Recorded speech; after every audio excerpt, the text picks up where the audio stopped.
आदरणीय सभी क्रांतिकारी साथियों को जय हिंद, जय भारत। जय हिंद सर, जय हिंद। साथियों, इस मंच की एक बहुत बड़ी गरिमा है और इस गरिमा को ध्यान में रखते हुए, सभी प्रोटोकॉल को ध्यान में रखते हुए हम लोग एक दूसरे को संबोधित करें।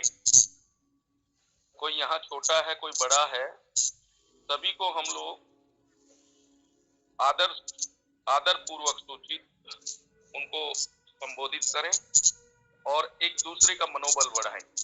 साथियों, जैसा कि आप सभी लोग जानते हैं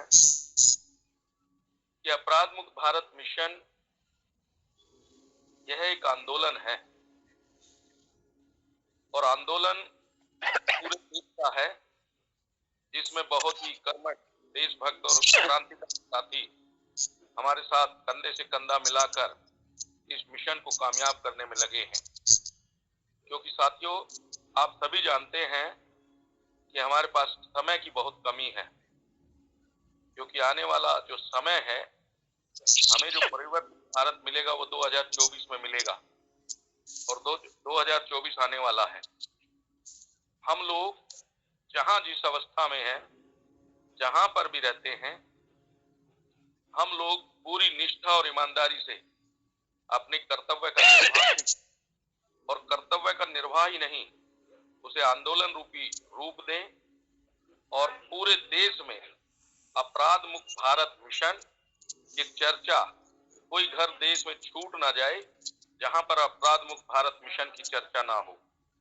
तो मैं आप सभी लोगों से आग्रह करता हूं, अपने यहाँ, अपने परिवार में, अपने मोहल्ले में, अपने गांव में, अपने शहर में, अपने प्रदेश में एक संगोष्ठियां करें और लोगों को इस संगोष्ठियों के माध्यम से जोड़ने का काम करें। क्योंकि हम सभी जानते हैं कि हम लोग ये जो अंग्रेजों द्वारा बनाए हुए नियम और कानून है, ये हम संसद में जाकर बदल सकते हैं और इसको बदलने के लिए हम लोगों को इस तरह मेहनत करनी होगी कि हम लोग सभी लोग संसद में पहुंचे। क्योंकि और हमारे जो राष्ट्रीय अध्यक्ष हैं, उन्होंने हमारा एक क्राइटेरिया बनाया हुआ है और क्राइटेरिया जो भी आदमी पार करेगा, उस क्राइटेरिया के माध्यम से हम लोग संसद में चुनाव लड़ेंगे, संसद तक पहुंचेंगे।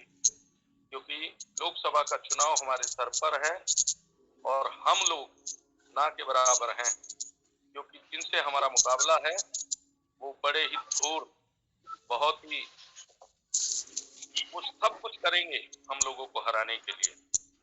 तो इसलिए आप लोगों को जोड़ने का काम करें और कोई घर छूटना नहीं चाहिए जिसमें अपराध मुक्त भारत मिशन अपने राष्ट्रीय अध्यक्ष मैथिली शरण गुप्त जी की फोटो ना हो। अगर वो पहुंच ना पाए तो उस घर में फोटो जरूर होनी चाहिए।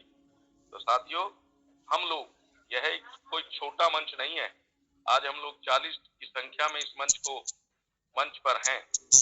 यह एक बहुत बड़ा मंच है और इस मंच पर एक बहुत बड़े सोच के साथ हम लोगों को उपस्थित होना पड़ेगा। और आदरणीय ललन जी से भी अनुरोध है और सप्रेम निवेदन है कि जब भी आप होस्ट करते हैं, हमारी माताएं बहनें, हमारी बहनें हैं, हमारी माताएं हैं, इस कार्यक्रम में आती हैं, तो सभी के साथ आदर पूर्वक उनको संबोधित करें और उनको रिक्वेस्ट करें।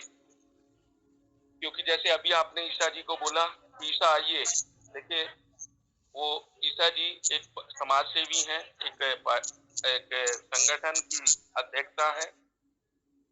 इस मंच पर गरिमा दोस्ती हमारी इस मंच के बाद होगी, इस मीटिंग के बाद होगी।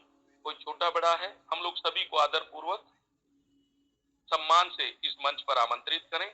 तो आप सभी लोगों से मुझे सप्रेम निवेदन है और अगर मेरी वाणी से किसी को कष्ट हुआ हो तो मैं क्षमा प्रार्थी हूँ।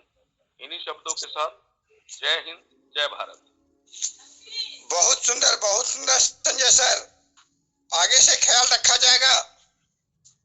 सर मेरा तो मानना ये है कि क्षमा बल इनको चाहिए, छोटन के अपराध, यहाँ बड़ा छोटा कोई नहीं है, हम सब एक परिवार है और परिवार में हमारे मुखिया को गाइडलाइन करने का अधिकार है। चूक होती है लेकिन इन पे टिप्पणियां नहीं होना चाहिए। ये आप हम सभी साथियों को इस मंच की गरिमा का ध्यान रखना चाहिए कि किसी भी व्यक्ति के बारे में बोलने की बजाय एक चीज ध्यान रखना चाहिए कि चूक व्यक्ति से हो सकती है। हर वो व्यक्ति चूक जाता है जो इस माटी से बना हुआ है। तो मेरा तात्पर्य तो ये है, छोटा मुंह बड़ी बात, के हम लोगों को दो बड़ा हृदय बना करके रखना चाहिए। जैसे कि क्षमा बड़न को चाहिए छोटन के अपराध। तो जो बड़े या छोटे हों वो सब अपने अपराधों को क्षमा करते जाएं। ये एक समुद्र है, इसमें कई नदी नाले आएंगे और समाहित होंगे, कई उफान मारेंगे, कई कूड़ा करकच लेके आएंगे, लेकिन ये समुद्र है। इस समुद्र में हम सबको एक करना है। एक करके ही हम इस समुद्र का आकार लोगों तक, पब्लिक तक, समाज तक पहुंचा सकते हैं। ऐसा मेरा मानना है। किसी प्रकार के टिप्पणी करना ये ठीक नहीं है। जय हिंद। आदरणीय, यह एक सम्मानित मंच है और इस